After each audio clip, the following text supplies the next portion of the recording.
Hello, my friends. Deepak here again, and we are continuing our conversation with luminaries, influencers, conversations on science, spirituality, consciousness, anything that is of interest to the future of well being, the future of humanity, the future of the planet, the future of the universe. So, today I have a very special guest, a friend of mine, Lisa Miller. You can read all about her credentials in the link below this conversation. She has been a professor of psychology and education, director of the clinical psychology program at Teachers College, Columbia University. She's also the director of the Spirituality Mind Body Institute and the co-editor in chief of the American Psychological Association journal, Spirituality in Clinical Practice. Dr. Miller's research has been published in journals including JAMA-Psychiatry, the American Journal of Psychiatry, the American Journal of American Academy of Child and Adolescent Psychiatry, and on and on.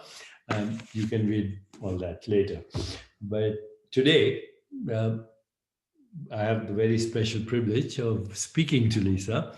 And this is her book that we're going to talk about, but she has a future book coming about called The Awakened Brain, and we'll do another event when that comes about.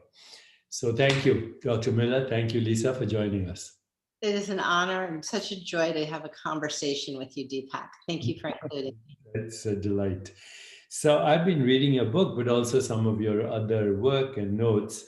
Let's go right, cut the chase right to what you say, which I find totally logical, reasonable, and something that the world needs to listen to.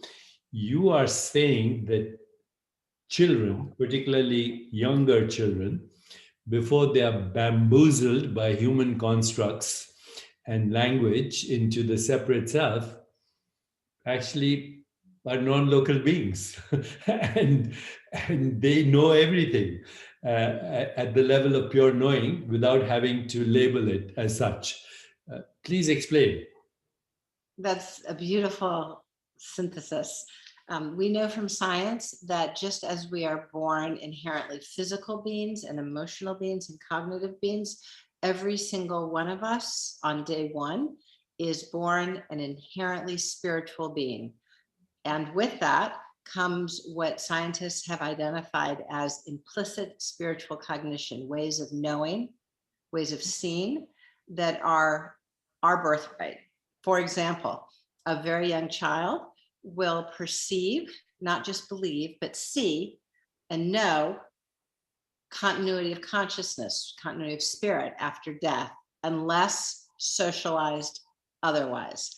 A very young child will think it is natural to simply know without necessarily having been told, like direct knowing. A young child will love the homeless man on the street in the same way he or she loves his mother, right? Top-down causality. The child is born an inherently spiritual being, awake to the nature of reality, awake to a consciousness-based, a sacred consciousness-based reality. And that can remain the case if we don't teach them, as you say, through language, through bamboozling them, truly, into a secular materialist, a monolithic, hardcore secular materialist reality. And I think people can think back to this time, wondering if something is real, having an experience, asking a parent, a well-intentioned parent, asking a babysitter, a teacher, and with full love and positive intention, hearing a monolithically secular materialist response. And that's how we learn to stop trusting our inherent knowing. That's how we learn to stop trusting ourselves. So, this is a very big conundrum right now for me personally. I'm 74. I've practiced some kind of spiritual sadhana since I was a teenager, off and on. So I've a daily practice of self-inquiry, transcendence, mantra practice, mindfulness of all these spaces, mental space, emotional space, mindfulness of relationship, interoception, all of that, metacognition, everything we talk about. And I still struggle with how language has constrained my ability to know reality. Now, I should say something here because I need your help here to explore this a little deeper. So, language has constrained my experience of reality. Now, in Eastern wisdom traditions, we don't even, yeah, they use the word reality. But in Sanskrit, the Vedic scholars, Vedantists, non dualists, they don't use that word reality. They use the word existence. Okay, and existence is a neater word, I think, because it means anything that exists. A thought exists, an emotion exists, imagination exists, inquiry exists, feelings exist, concepts exist, and yet we don't give them any privileged position over this exists, or this exists, or that exists, the Milky Way galaxy exists. We think that's real, but then anything else that appears on the screen of consciousness, whether it's sensations, images, feelings, thoughts, qualities of experience, like tones of experience, moods of experience, like textures of experience, colors and flavors and moods and tones of experience, forms, which are actually none of them are material. You and I call them qualia, qualities of experience. And what I'm feeling is that the baby or the child, without the bamboozlement or the construct or the separation from the into a separate mind, is actually experiencing qualia and seeing them, these colors, tastes, textures, smells, fragrances, and forms and moods and notions and textures and tones. The baby is looking at that and saying, "That's me," not verbally, but experiencing that. And then we say, "No, no, no, that's an iPhone, that's a book, that's a hand." And now we're screwed for the rest of our lives. And I'm still, well, 74, struggling between the difference between what's reality and what's not. Is physical reality real? And now I'm realizing that there's no such thing as a physical reality. It's the interpretation of qualia giving meaning and perception to modes of modulation of myself. But it takes a lifetime to learn that and practice and struggle and pain.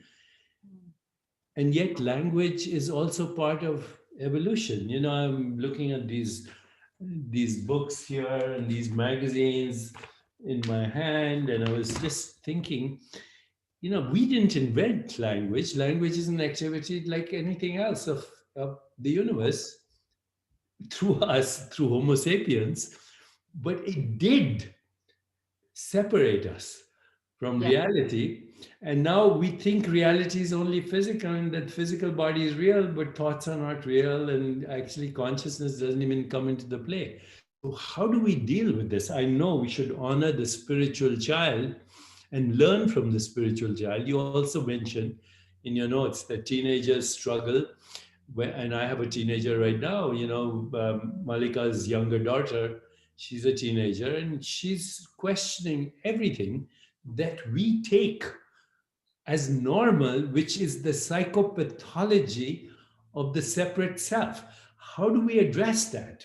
And how do we find some learning from these divine beings that we call babies and children? Yes. And the cost is so great of the hard boundaries between ourselves. I think that the point you make has come at enormous cost when it comes, for instance, to human empathy. I'll give you an example. Even a young child will, I'll use a example from our own family. My daughter, when she was about 4, was very excited because we were going to go as a family to the Special Olympics to see family friend participate. We'll call the family friend Rosa. And we talked all day about Rosa's enthusiasm for being part of the Special Olympics and how it will be so wonderful to all show up in support of Rosa. And yet, as the time neared, a dark thunder cloud came, pouring rain, and the event was canceled. Deepak, there was a wail a deep guttural wail from the 4-year-old, my 4-year-old daughter, they're going to be so disappointed. The wail was not her own disappointment. It was really the last flash of what I call unitive empathy, where it hurt my daughter at age 4 the way it hurt Rosa. It wasn't that from a separate seat of existence, she could inhabit Rosa's frame of mind. It wasn't a sense of empathy in the binary sense for Rosa, but she truly felt the instrument was still tuned at 4. The deep pain that Rosa felt at her years of a whole year of work coming to not coming to fruition. So I'll give you another example. The resonance of the word, the very word imagination from the 20th century, connotes construction, made up, fabricated. The young child imagines. We hear that from 20th century secular materialism to mean that it's cute, it's playful, it's baloney. But actually, from a consciousness-based understanding of reality, imagination is not only constructive, imagination detects. And the young child is picking up on a truth through the imprinting, if you will, the thumbprint, the symbolization of imagination. He or she can tell us something that she's picking up from the consciousness field that she knows through direct knowing told in the symbolic language. I'll give one more example, which is probably the most severe and costly of our time, which is the language distinction between a human and an animal has caused insurmountable lack of empathy, lack of unitive awareness amongst humans for animals. And if we had a common term for us and fellow living beings, whether we called us all people or we called us all folks or all living beings, then the otherness and the othering of animals wouldn't lead to this sharp, separate sense of other that allows for terrible mistreatment, terrible lack of empathy, terrible abuse. So these are ways that our language, as it is tinged and toned by 20th century radical materialism, has led to sharp perceptual limitations of unitive being. So let me ask you something right now. Science, it's been around since 500 years, let's say the scientific revolution. And we've seen the benefits of it. We're using it right now, Zoom. And we use computers, emails, text messages. We send each other songs and videos to look at. We travel in jet planes. We send probes into intergalactic space. So it's a very successful story. And yet, there are 3-4 things that have always bothered me. One is science is based on subject-object split, I and everything else. When that which I call I is an activity of what I call everything else. And that includes my mind, my body, and my language structures too, is an activity of the total universe, if there is such a thing. Number 1. So subject-object split. Secondly, matter is the ontological primitive, when in fact I've talked recently to Nobel laureates who won prizes for discovering particles. They can't even define matter. I mean, I say, what is matter made of? And they'll hedge particles, Higgs boson, etc. What's a Higgs boson? It has 10 to the power of minus 20 seconds of a lifetime. By the time you catch it in the Hadron Collider, it doesn't exist. And we use that to explain the entire physical universe.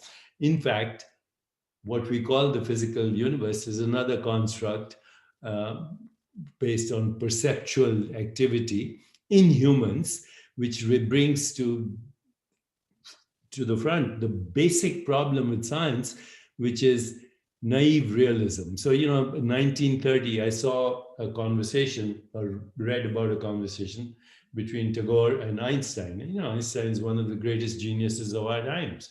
But he's obviously a naive realist. He said the moon would still exist if no one was looking at it. And of course, he's talking about the human moon as observed by the 5 human perceptual activities, which is a narrow band of activity, less than 1% of the acoustic band, less than 1% of the visual spectrum. And yet, yeah, with instruments, we can extend the range of our experience. But naive realism goes beyond that. The physical world is exactly what it appears to us through the five senses.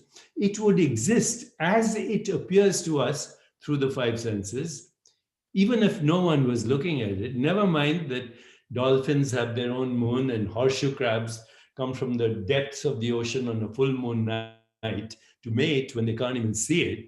Never mind that the fact is the moon is different to every single perceptual apparatus in innumerable species, which raises the point you just made. Is the perceptual experience of an animal of a lower order than the perceptual experience of you and me? But we have given language to our perceptual experiences, created the concept of matter, which again, if you didn't have this thing, what is real, what is unreal, Germans have two words for reality. One is, I think, Realität or something like that, and something Wirklichkeit. So one is fundamental reality, one is perceived reality.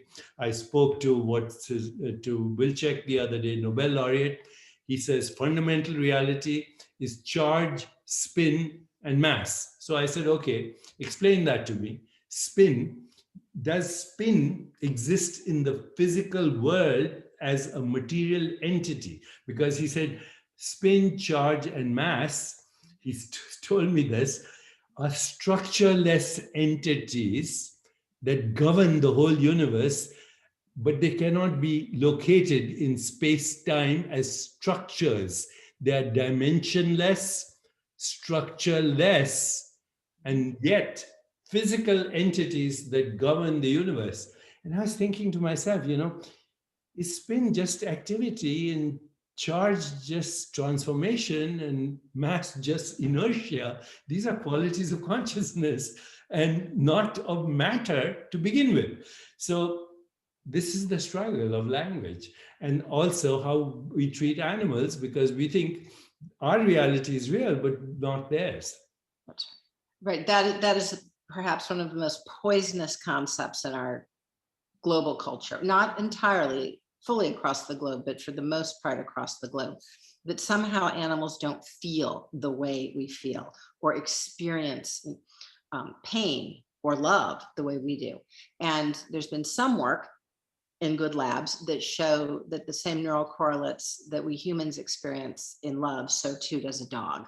And if it's a dog, sure, it's a cow or a sheep. It's, this is progress of some sort, but we still, generally speaking, fail to appreciate what the young child sees from day one. The young child lies down next to the dog with the deepest intimacy. The young child talks to the duck or the goose in the park. The young child looks into the eyes of an iguana, doesn't think that a reptile is even lower than a mammal. The young child's in deep relationality and truly in connection and friendship. They haven't been poisoned with the thought that, oh, they just want your breadcrumbs, an instrumental, mercantile exchange. They haven't been poisoned with the thought that somehow their pain is less than yours or different than yours. So I think we can look at a young child, and when we're truly present to the young child, renew our deep awareness. Deepak, I cite your wonderful book, Superbrain, and I say that which we can aim to work towards, as you share in our decades of practice and development, we come with inherently as a very young child. We are born with a super brain. And we can be renewed really through paying attention to young children. They are knowers. They are pure in their relationship to consciousness. And it lasts for a while. We debunk reality for them gradually. So one more example, when my son was about 2.5, 3, I was driving along, and as a parent and grandparent, all great jewels happen from the passenger seat. So I'm driving along and I hear, ha ha ha, oh, mommy, I have three grandpas. There's Grandpa Sid, there's Grandpa Martin, and there's Grandpa Jan. Grandpa Jan, he is so funny. He tells me jokes in the barn and he makes me laugh. There was a cadence, there was a clarity, there was a recounting of Grandpa Jan that was different than the sort of wandering knitting together of storytelling that the young child does. And that access to continuity of consciousness, you might, some call it past lives, it's the continuity of consciousness, was immediate. And I found in all of my children at 2.5, 3, that's still there. By 5, not so much. And you say this continuity of consciousness refers back to the past, but also to after death. Yes. You say that. Yes. Why Yes. you say that? Why? Through observation of kids, right? And there actually has been some good systematic work done by fellow labs that notice what they call implicit spiritual cognition, the assumptions that young children make.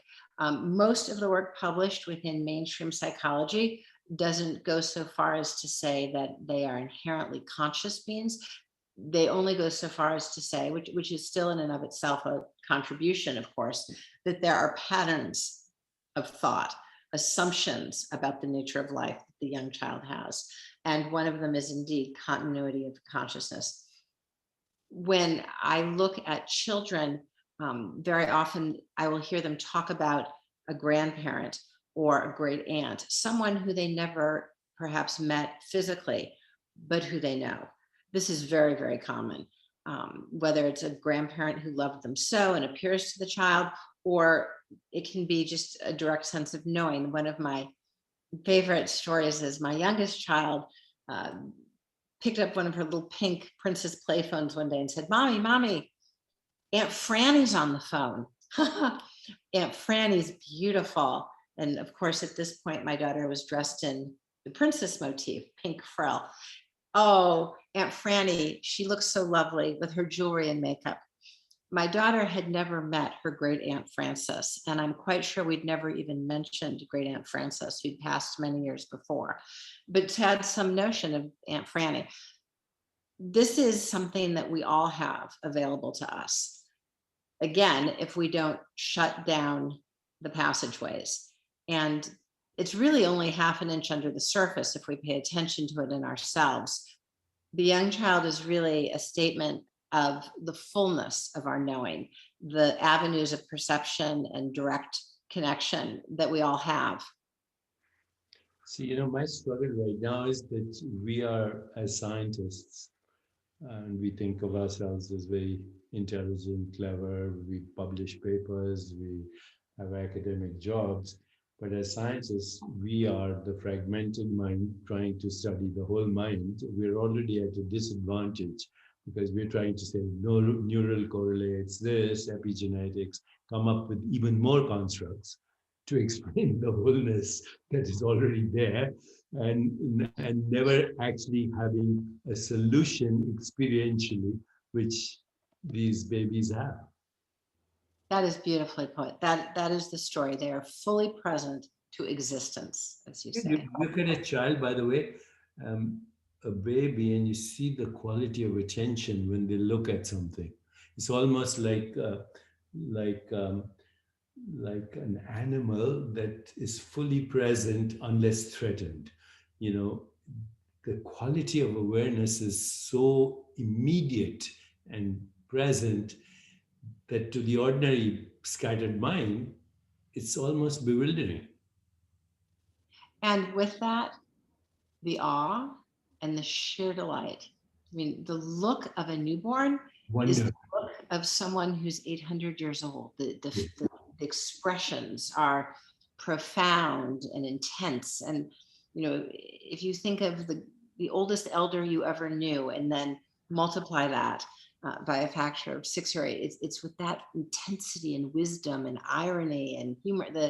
And then, after a few months, they see our expressions, but they start with pure wisdom, humor, irony, the laughing universe, the delightfulness of life. My very special guest today is the author of The Spiritual Child, the new science of parenting for health and lifelong thriving. There are numerous chapters here that will give you deep insight into the spiritual strengths of children, what the window of awakening is for them, the understanding of opportunities for spiritual parenting. But I think more than that, well, for me, this book was uh, almost like an instructional manual for awakening. And your next book is about the awakened brain, right? Yes. When is it coming out? Well, thank you. It's a joy to announce here with you, Deepak, that the next book is called The Awakened Brain, and it shows us how the science of spirituality can be something of a roadmap to inform our quest for a more inspired life. That we are born with this capacity, and in our adulthood can regain our birthright for living in deep oneness with the fabric of life, for being in dialogue with this consciousness that is in and through life.